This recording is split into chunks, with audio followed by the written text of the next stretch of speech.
지금으로부터 5년 전 우와. 포르쉐의 미래를 처음 마주했을 때 저는 마치 어린아이 같았죠. 노멀 모드는 약간 소화가 안 되는 포르쉐고요. 스포츠 모드에 가야지 소화제 먹고 속이 뻥 뚫리는 그런 느낌이 들어요.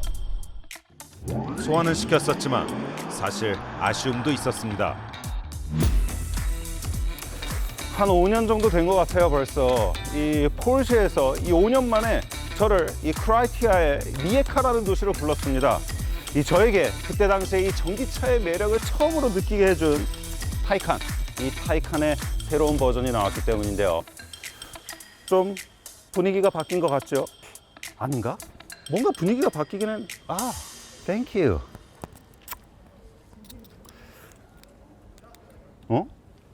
이게 아니네. 그치.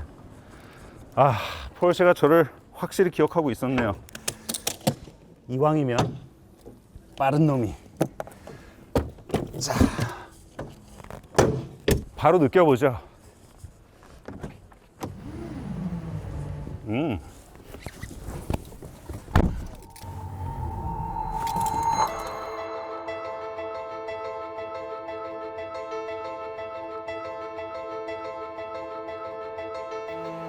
멀리 유럽까지 날아와 새로운 타이칸에 올랐지만 크게 달라진 것을 찾기가 쉽진 않았습니다.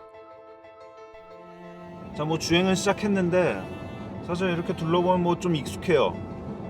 뭐 아무튼 지금은 뭐 크게 바뀌지 않아서 그런지 더 신형 모델이라고 느끼기는 사실 쉽지 않아요. 그냥 딱 한눈에 봤을 적에 여기 이제 왼쪽에 이 배터리 정보가 표시가 되거든요. 그리고 이 터보 모델에는 채도가 다 빠진 이 터보나이트라고 불리는 이 크레스트가 붙습니다. 그게 터보와 터보가 아닌 타이칸을 구별할 수 있는 큰 특징 중 하나예요. 외관도 크게 다르지 않습니다. 이전의 타이칸과 비교하는 것보다 터보와 터보가 아닌 이번 타이칸을 비교하는 게 더 쉬울 정도죠.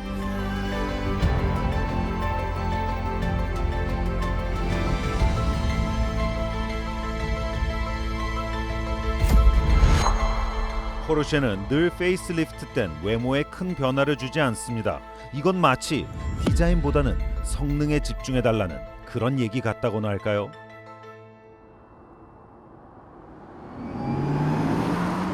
달라진 거 하나 확실한 것은 드라이브 셀렉트하는 이 다이얼 한가운데 이 버튼이 하나 생겼어요. 이 포르쉐는 이 버튼을 Push to Pass라고 이름을 지었는데 이 버튼을 누르면 우리는 10초 동안 70kW의 추가된 출력을 얻어낼 수 있어요. 부스트, 일종의 부스트인 거죠. 오. 근데 주행 질감은 완전히 다르네요. 확실히 달라졌어요. 오.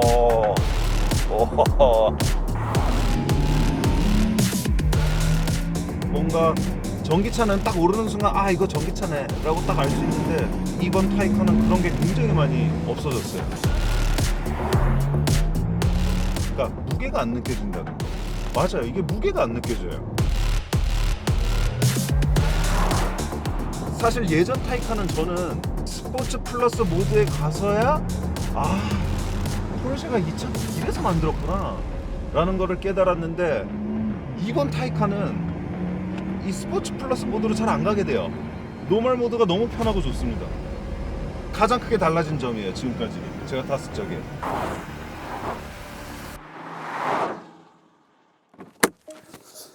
포르쉐가 가장 잘하는 것 중에 하나가 이란 티를 낼 생각이 전혀 없다는 것입니다. 지금 보시면 뭐가 바뀌었는지 잘 못 느끼겠지만 사실 이 후드, 사이드 팬더, 앞범퍼 그리고 심지어 이 헤드라이트까지 이전 모델과 공유하는 것은 단 한 개도 없습니다. 완벽한 새 것이죠. 늘 그렇듯이 포르쉐는 신형과 구형을 구분해내기가 쉽지가 않아요. 근데 만약에 정말로 구분해내고 싶다, 난 신형을 어떻게 구분할지 너무 궁금해 하신다면 차라리 뒤를 보시는 게 좋습니다.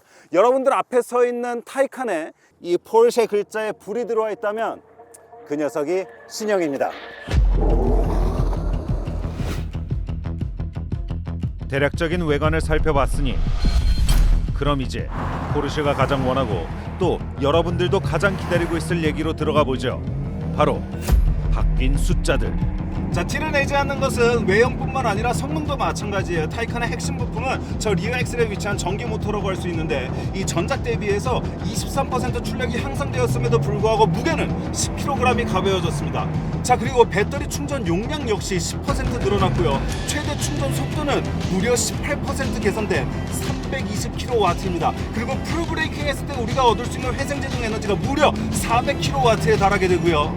최대 주행거리는 467km에서 무려 630km로 34% 향상되었습니다. 출력 얘기해볼까요? 기본 출력이 570kW인데요. 거기에 오버부스트 70kW, 거기에 런치 컨트롤 60kW가 합해져서 총 합하면 700kW, 이는 마력으로 952마력 정도 되고 최대 토크는 1110Nm입니다. 이러한 모든 결과가 0에서 100km까지 가속하는데 기존 2.8초에서 이 녀석은 2.4초로 0.4초나 단축시킬 수 있었던 것이죠. 무슨 얘기인지 잘 모르시겠다면요. 그러니까 포르쉐 엔지니어들은 코로나 시국 때 단순히 재택근무하면서 넷플릭스나 보고 있었던 게 아니죠. 비슷하게 보여도 더 빨라졌고 더 가벼워졌으며 연료 효율은 더 좋아졌다라는 것이죠. 그리고 이번 타이칸에서 가장 놀라운 기술이자 제 표정이 점점 밝아지는 이유, 바로 포르쉐 액티브 라이드입니다. 사실 이만큼 저를 감동시킨 거는 처음인 것 같아요. 자, 기본적인 이론은 이래요. 자, 보통의 이런 스포티한 성향을 갖고 있는 차는 안티롤 바라는 게 존재합니다. 이 안티롤 바가 없으면 이 차가 롤할 적에 차의 강성이 훨씬 무뎌질 수밖에 없죠. 그렇기 때문에 모든 스포츠카 그리고 모든 스포티 성향의 차들은 반드시 이 안티롤 바가 있습니다. 하지만 이 타이칸은 그 안티롤 바가 없어요. 왜 없냐? 바로 이 포르쉐 액티브 라이드 덕분이죠. 거의 완벽에 가까워졌어요. 저는 이런 주행감은 처음이에요. 이렇게 빠른 차가 힘이 이동, 이 무게가 넘어가는 게 이렇게 적게 느껴지는 차는 저는 처음인 것 같습니다. 사실 전 깜짝 놀랐어요. 제가 만난 포르쉐의 신기술 중에서 가장 놀라운 것들 중에 하나입니다. 진짜예요. 이거를 이런 곳에서는 좀 부족해요. 이걸 제대로 느끼기에는 좀 아쉽습니다. 이 포르쉐 액티브 라이드를 제대로 테스트할 수 있는 곳을 좀 찾아봐야겠어요. 그냥 문득 여기가 생각이 났습니다. 자, 이곳은 타이어를 테스트하는 곳이에요. 근데 타이어를 테스트하기엔 굉장히 많은 환경이 필요하죠. 뭐 마른 노면은 물론이고, 뭐 거친 노면, 조금 거친 노면, 엄청 거친 노면, 아니면 또 고속 노면, 젖은 노면, 조금 젖은 노면, 젖다가 마르는 노면, 엄청 젖은 노면, 마르다가 젖는 노면, 이렇게 다양한 환경을 테스트하려다 보니 이 공간이 작은 공간은 아닙니다. 대충 이 정도예요.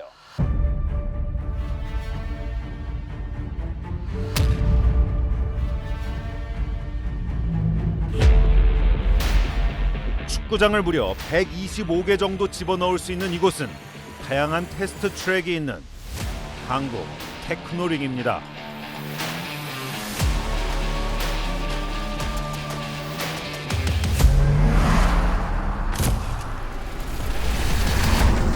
포르쉐 액티브 라이드를 제대로 느낄 수 있는 장소를 찾은 것 같으니 이제 전 제 할 일을 해야죠. 그쵸. 이렇게 시원하게 밟아보고 싶었다고요.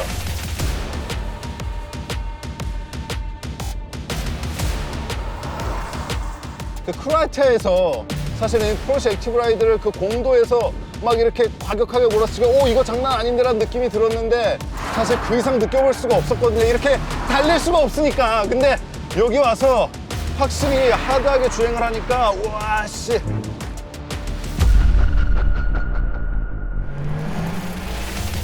이건 마치 서스펜션과 대화를 나누는 것 같은 그런 느낌이죠. 롤이 들어갈 때 이렇게 당연히 이쪽이 기울어져야 되잖아요. 그래서 몸도 이쪽으로 쏠리는 거고, 그쵸? 뭐 관성의 법칙이죠. 무게가 넘어가니까. 근데 이 포르쉐 액티브 라이드는 안 넘어갑니다.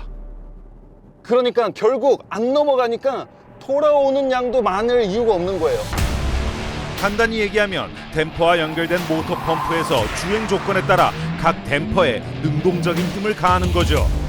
그러니까 이 포르쉐 액티브 라이드는 이 노멀 모드에서 기능하는 것과 스포츠 모드에서 기능하는 게 완전히 다릅니다. 이 하드한 주행으로 갔을 적에는 오케이 자, 마음껏 달려. 대신 최대한 이 차가 수평을 유지하게 해줄게 라는 그런 의지가 담겨 있습니다. 그러니까 두 개가 좀 노멀 모드에서랑 스포츠 플러스 모드에서랑 좀 기능하는 게 조금은 달라요. 그럼 이제 매직 라이드로 들어가 보죠.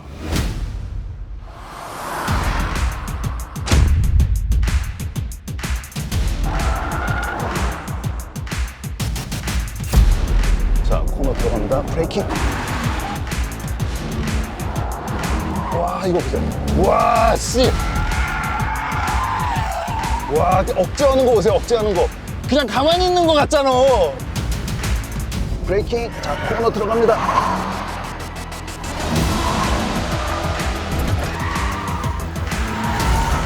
와, 지금 아까보다 훨씬 고속으로 가고 있거든요. 스포츠 플러스 모드에서는 1초에 13번 정도 디텍팅하면서 이제 노면의 움직임에 따라서 그 반대값을 주는 거거든요. 눌리는 걸 덜 눌리게 하고 일어나려는 걸 덜 일어나게 해주고, 그래서 최대한 차가 운동 범위를 제한시켜 놓는 겁니다. 극한의 상황에서. 와, 어떻게 이런 생각을 했는지 너무 신기해요. 우리가 알던 모든 관성의 법칙이 깨지는 순간들이 끊임없이 이어졌죠. 와, 아, 놓칠 뻔했어.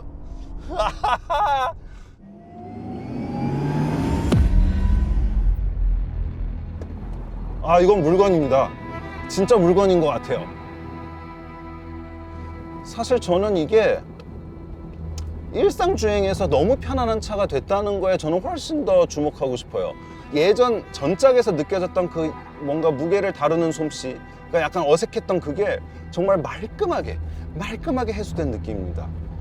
아, 뭔가 포르쉐가 이거를 우리가 풀고 싶은데 그 풀지 못한 숙제를 이번에 완전히 풀어 헤친 그런 느낌이에요. 많은 고민과 실험 끝에 탄생했을 새로운 타이칸. 하지만 이것 없이는 우리는 느껴볼 수조차 없습니다. 바로 타이어죠. 자, 사실 이 오이 타이어라고 하면 그러니까 신차 출고 받을 적에 껴있는 타이어를 말하거든요. 그닥 중요하지 않은 것처럼 느껴질 수 있지만 차가 엄청난 고출력 차라면 얘기가 완전히 달라집니다. 아무리 고성능이면 뭐하나요? 그 힘을 받아줄 거는 결국 노면에 붙어있는 4개의 타이어밖에 없습니다.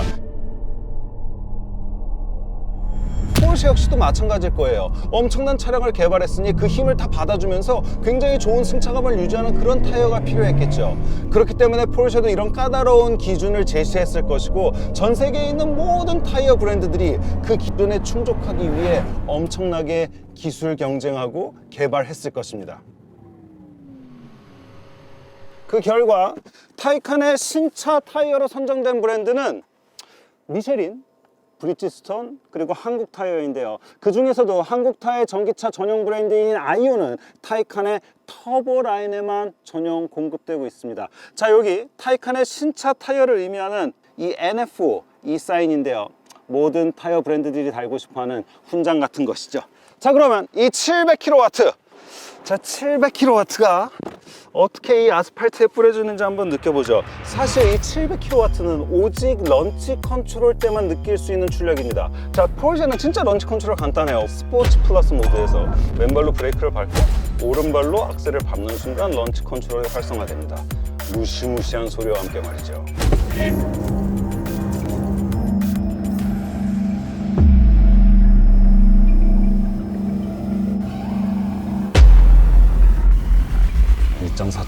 가자!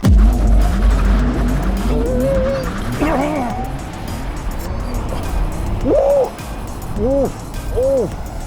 이게 G포스가 얼마나, 우와! 가속을 하는 순간 돌덩이가 제 가슴에 앉는 느낌이에요.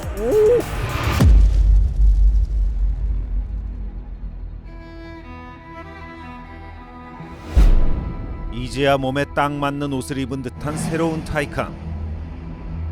사실 제 가슴에 박힌 돌덩이보다 더욱 인상 깊은 건 따로 있었습니다.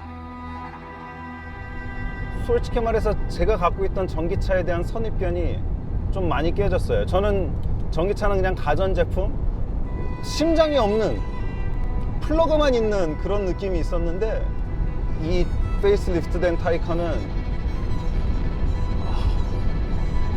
제가 지금껏 알지 못했던 새로운 영혼이 숨어 있는 것 같은 그런 느낌이에요. 오!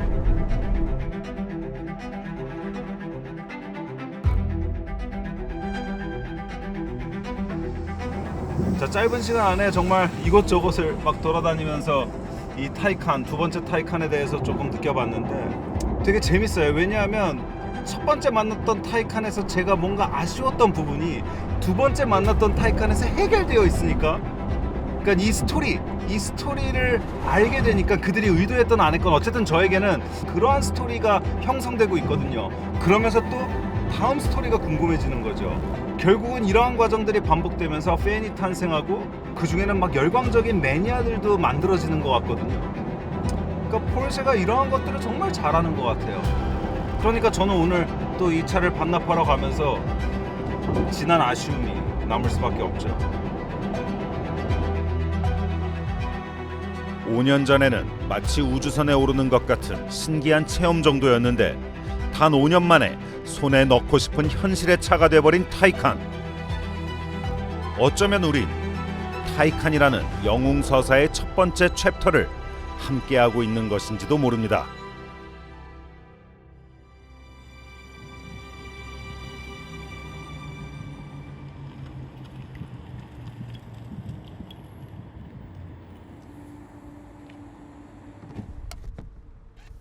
사실 제가 첫 타이칸을 5년 전에 리뷰했을 때 그 전기차의 숙명인 엄청난 무게를 다루는 솜씨가 뭐 포르쉐답다고 말하기에는 조금 힘들었었어요. 그런데 그들은 단 5년 만에 아무도 생각하지 못한 새로운 방법으로 그 해결책을 찾아냈죠. 바로 그 지점이 사실 오늘 제가 포르쉐에 감동한 이유입니다. 포르쉐는 늘 이런 식이었어요. 제원표 숫자보다 조금 더 빨랐고 대단한 걸 만들어 놓고도 사실 호들갑 떨지 않죠.